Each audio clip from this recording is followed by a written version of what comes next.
Welcome to my channel.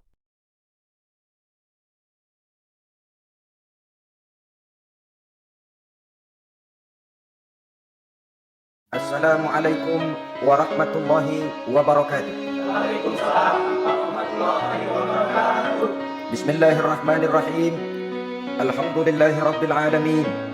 Wassalatu wassalamu ala ashrafil anbiya'i wal mursalin Sayyidina wa maulana Muhammadin wa ala alihi wa ashabihil mujahidin at-tahirin, amma ba'du.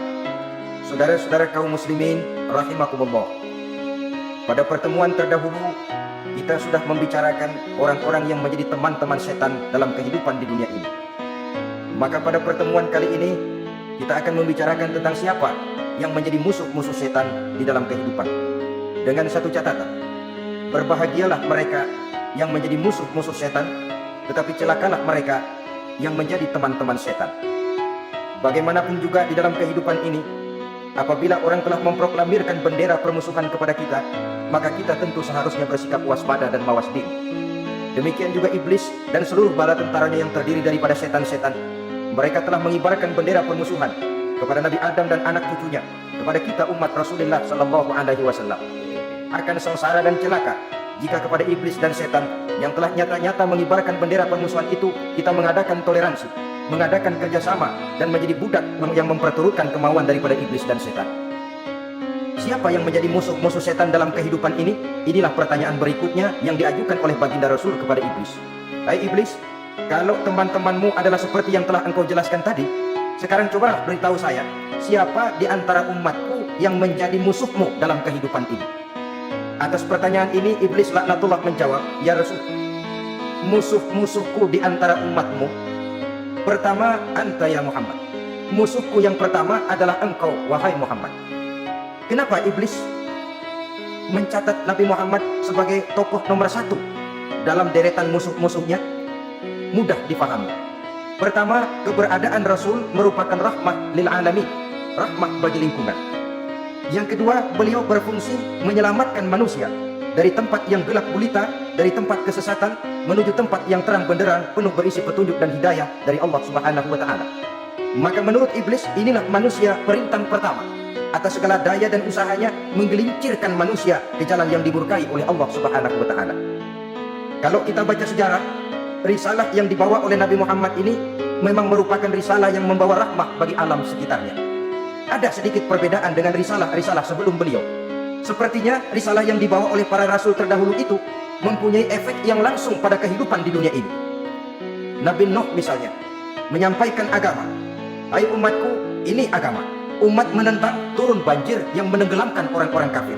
Azab diturunkan pada waktu itu juga, pada saat nabinya masih hidup. Jadi azabnya itu jenis cash, kontan. Nabi Saleh, hai umatku, ini agama. Mereka menolak, turun gempa bumi yang amat hebat menggulung orang-orang kufur.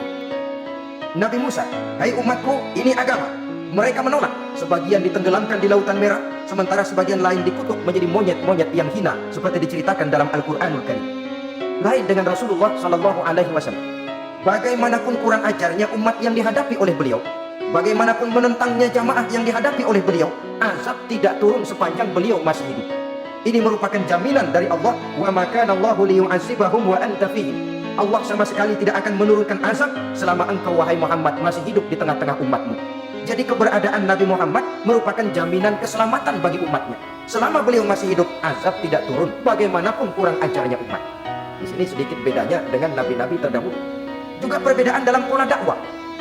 Nabi Nuh ketika dakwahnya ditolak oleh umat, keluar doanya meminta umatnya ditenggelamkan. Tetapi Nabi kita ketika dilontari batu oleh umat, malah beliau mendoakan umatnya agar memperoleh hidayah. Oleh sikap yang semacam ini, wajar lalu iblis menganggap Nabi Muhammad sebagai musuh ranking pertama. Yang kedua, siapa musuhmu di antara umatku?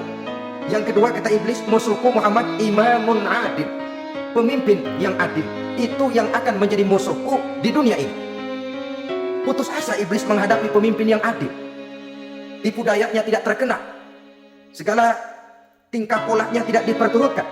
Imam yang adil, pemimpin yang adil merupakan musuh daripada iblis laknatullah alaih. Apa sebabnya? Karena pemimpin yang adil mempunyai dampak dalam kehidupan di dunia ini.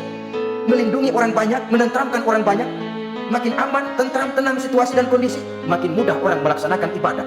Makin tekun orang melaksanakan ibadah, makin dekat dia dengan Allah. Makin dekat manusia dengan Allah, makin jauh dia dari iblis. Sebab dua hal ini selalu kontradiktif. Jika kita jauh dari Allah, tentu dekat dengan iblis. Jika kita jauh dari iblis, harus dekat tentu dengan Allah. Dan begitu selanjutnya. Dalam kaitannya dengan kehidupan kita sekarang, saudara-saudara, disinilah perlunya mempersiapkan manusia. Membangun manusia itu jauh lebih sulit daripada membangun jembatan. Membangun manusia itu lebih sulit daripada membangun gedung-gedung bertingkat. Termasuk membangun dan mempersiapkan calon-calon pemimpin yang adil di masa yang akan datang. Membangun jembatan penting. Tapi lebih penting daripada membangun jembatan adalah membangun manusia yang bikin jembatan. Sebab kalau manusia yang bikin jembatan tidak dibangun lebih dahulu, saya khawatir jembatannya nanti habis dimakan oleh yang bangun jembatan. Mengaspal jalan raya penting. Lebih penting dari mengaspal jalan raya, membangun manusia yang mengaspal jalan itu. Sebab kalau manusia yang mengaspal jalan bermental rusak dan bejat, saya khawatir jalan belum selesai, aspalnya habis dimakan oleh yang aspal. Inilah pentingnya membangun manusia pembangunan. Semua tugas-tugas besar, semua pekerjaan-pekerjaan yang baik harus berangkat dari niat yang baik, berangkat dari hati yang bersih. Siapapun adanya kita, apapun profesi kita. Yang jadi kiai, marilah berangkat dari niat yang bersih. Yang jadi mubalik, marilah berangkat dari niat yang bersih. Niatnya itu mau menghidupkan Islam atau mau cari hidup jual Islam. Kalau mau menghidupkan Islam, mari sama-sama kita berjuang. Tapi kalau mau cari hidup untuk dengan menjual Islam, minggir saja daripada nanti bikin malu. Yang mengurus masjid, mari berangkat dari niat yang bersih. Ngurus masjid itu niatnya mau menghidupkan masjid atau mau cari hidup di dalam masjid. Kalau mau menghidupkan masjid, mari. Tapi kalau mau mencari hidup di dalam masjid, tolong minggir saja daripada nanti bikin aib. Yang jadi orang alim, mari berangkat dari niat yang bersih. Jangan memperjualbelikan fatwa, yang halal dikatakan haram, yang haram jadi samar-samar, nanti membingungkan umat. Berangkat dari niat yang bersih, membangun manusia pembangunan. Ini barangkali istilah yang lebih kena. Saudara-saudara kaum muslimin rahimakumullah. Setiap kita pada hakikatnya punya bakat. Secara fitrah yang kita bawa, bakat apapun kita ini punya. Saudara punya bakat jadi pemimpin, saudara pun punya bakat jadi pengkhianat. Saudara punya bakat jadi orang soleh, saudara juga punya bakat jadi orang salah. Saudara punya bakat jadi orang besar, saudara pun punya bakat jadi orang hina. Seluruh bakat ada di dalam diri kita. Tinggal nanti pertumbuhannya mana yang lebih subur. Saudara punya sifat berani, saudara pun punya sifat takut. Seberani-beraninya orang mesti ada sifat takutnya. Nanti mana yang tumbuh lebih subur? Kalau takutnya tumbuh lebih subur, dia akan jadi orang penakut. Kalau beraninya yang tumbuh lebih subur, dipupuk oleh lingkungan, pendidikan dan sebagainya, dia akan tumbuh jadi orang pemberani.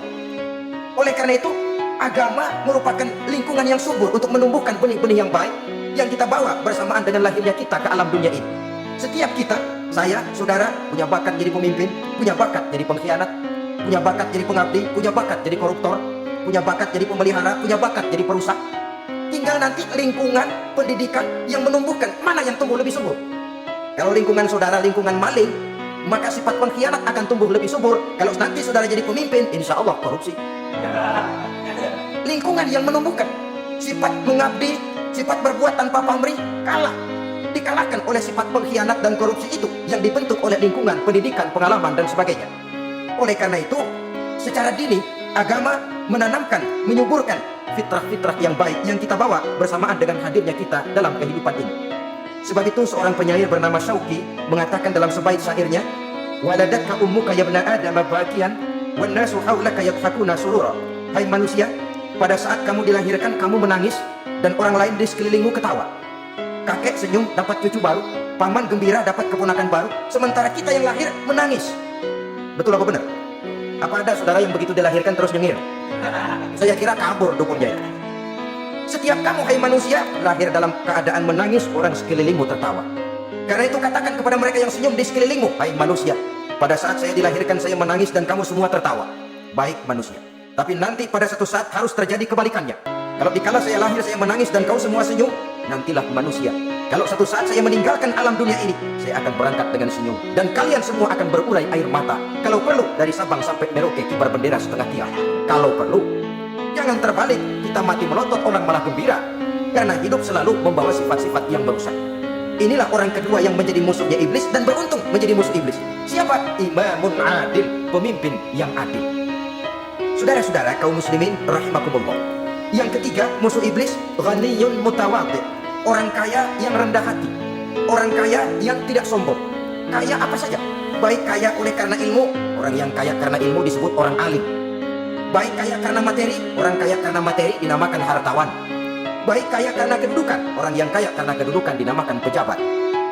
Orang kaya yang rendah hati itu musuh iblis. Beruntung dia menjadi musuh iblis. Iblis tidak senang ada orang kaya tidak sombong. Tapi iblis paling senang kalau ada orang kaya sombong. Lebih senang lagi iblis kalau ada orang miskin sombong. Masya Allah.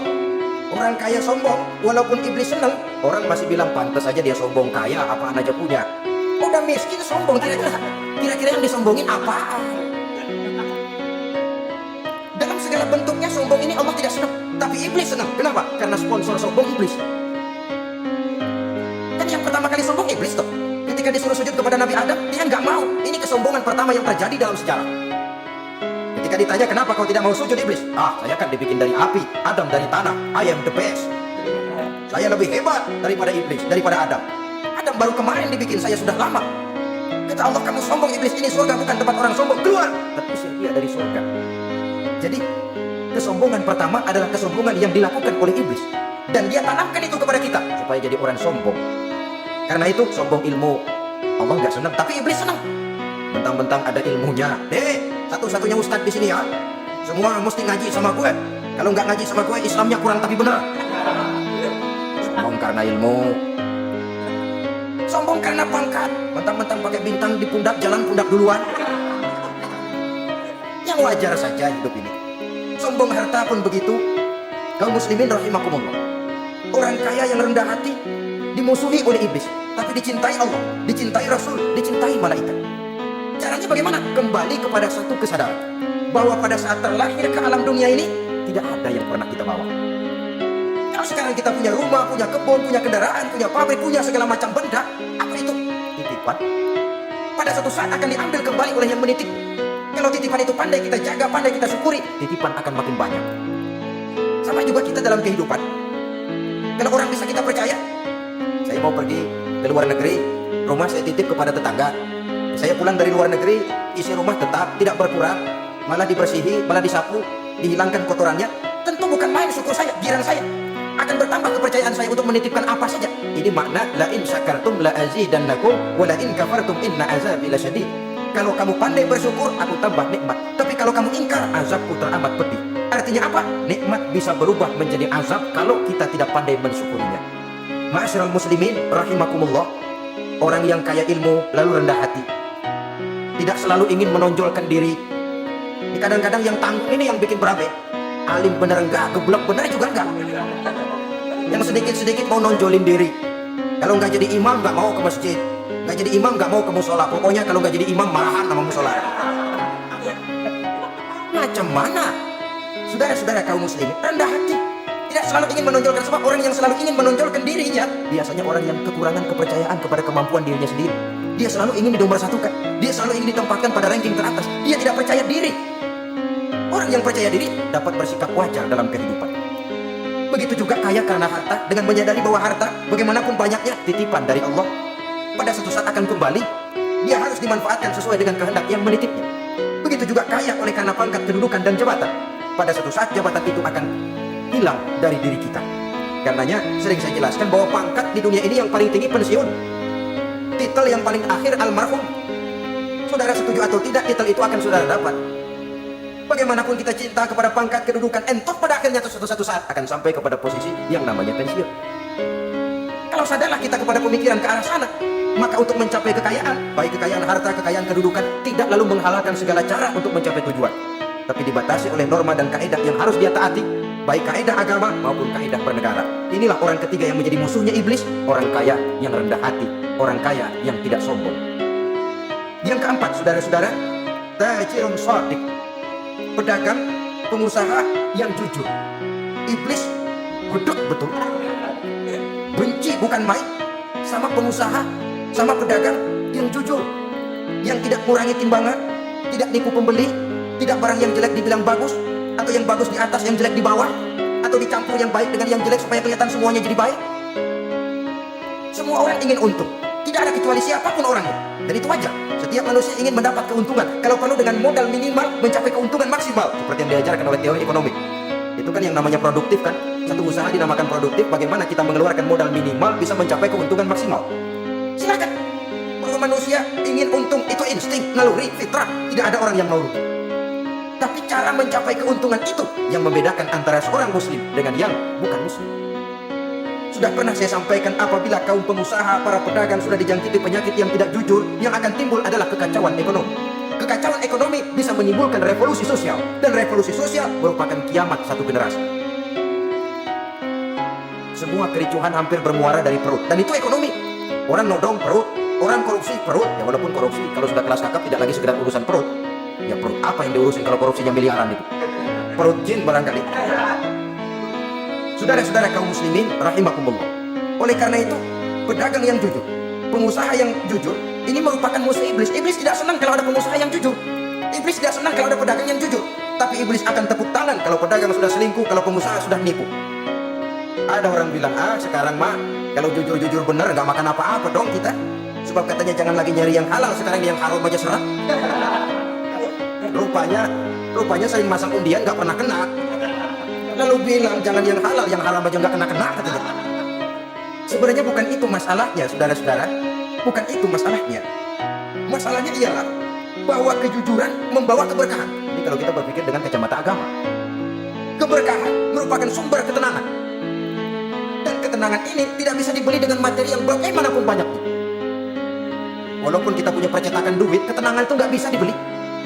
Jangankan cuma punya duit banyak, percetakan duit saudara punya, mau membeli ketenangan yang berasal dari keberkahan, sulit. Jadi kejujuran membawa keberkahan, keberkahan membawa ketenangan. Jangan macam dulu tukang sol sepatu. Ditanya oleh temannya, "Bang, ngesol satu hari dapat berapa?" 200 rupiah. Bayang nggak? Nggak. Bisa? Bisa, kalau selama. Kata temannya, "Sembayang dah, kali aja besok dapat rezeki lebih banyak." Yang benar, iya. Kalau orang sholat itu Allah dekat, nanti rezekinya ditambah. Bener. Subuh sembayang. Sembayang sarapan berangkat ke tempat dia ngesol, mangkal. Dari pagi sampai jam 11 belum ada juga yang ngesol.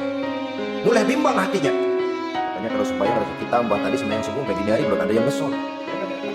Cobaan kali, sabar. Datang sholat zuhur. Habis zuhur nunggu lagi, belum juga ada yang datang ngesol. Udah mau pulang hampir maghrib baru datang satu orang dan ini sendal jepit putus. Sudah bayar 25 rupiah, pulang dia si tukang sol. Ketemu sama temennya yang nyuruh sholat tadi. Ditanya, "Bagaimana penghasilan ini hari?"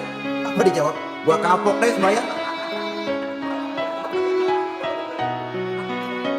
Kemarin gak sembahyang dapat 200, sekarang begitu sembahyang jigo." Dia tidak sadar bahwa dengan dari kacamata agama, 25 rupiah yang membawa berkah jauh lebih baik ketimbang 200 uang panas. Dari kacamata agama, 25 rupiah yang membawa berkah lebih baik daripada 200 rupiah tapi panas. Sebab panas menjauhkan kita dari ketenangan. Itulah sebabnya, maka pedagang yang jujur, pengusaha yang jujur menjadi musuh setan dan beruntung. Nah, sekarang jadi pengusaha jujur-jujur nggak dapat proyek, Pak. Kalau nggak bisa semur. Padahal agama sudah menjelaskan ar-rashi wal murtashi finnar. Orang yang nyogok dan orang yang disogok dua-duanya neraka. Kenapa? Join termasuk ta'awanu 'alal ismi wal 'udwan. Berbuat bertolong-tolongan dalam berbuat dosa dan kesalahan. Kalau hadiah lain hadiah, kalau sedekah lain sedekah. Tapi yang namanya semir, suap, ar-rashi wal murtashi finnar. Saudara-saudara kaum muslimin rahimakumullah. Jadi pedagang yang jujur, pengusaha yang jujur merupakan salah satu roda perekonomian.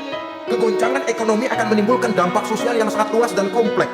Yang pada giliran puncaknya, dampak paling negatifnya, dia sanggup menggerakkan terjadinya revolusi sosial. Bukankah sebagian besar gerak hidup manusia dimotivasi oleh keinginan untuk mempertahankan kelangsungan hidup? Dan kelangsungan hidup artinya mulut. Mulut itu artinya perut dan itu artinya makan. Setelah itu mungkin baru pangan, baru sandang, baru dia berpikir pakaian dan sebagainya. Jadi karena dia merupakan penggerak roda ekonomi, pedagang yang jujur, pengusaha yang jujur mutlak diperlukan dalam kehidupan ini. Sebab sekali lagi, kejujuran akan membawa keberkahan, keberkahan memberikan ketenangan dalam kehidupan. Oleh karenanya kita umat Islam, biarin duit kita banyak, asal berkah. Itu tentu idealnya. Ketimbang dikit tidak berkah, lebih baik ia banyak, ia berkah. Dan keberkahan itu datang lewat kejujuran.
Terima kasih sudah mampir menonton video ini.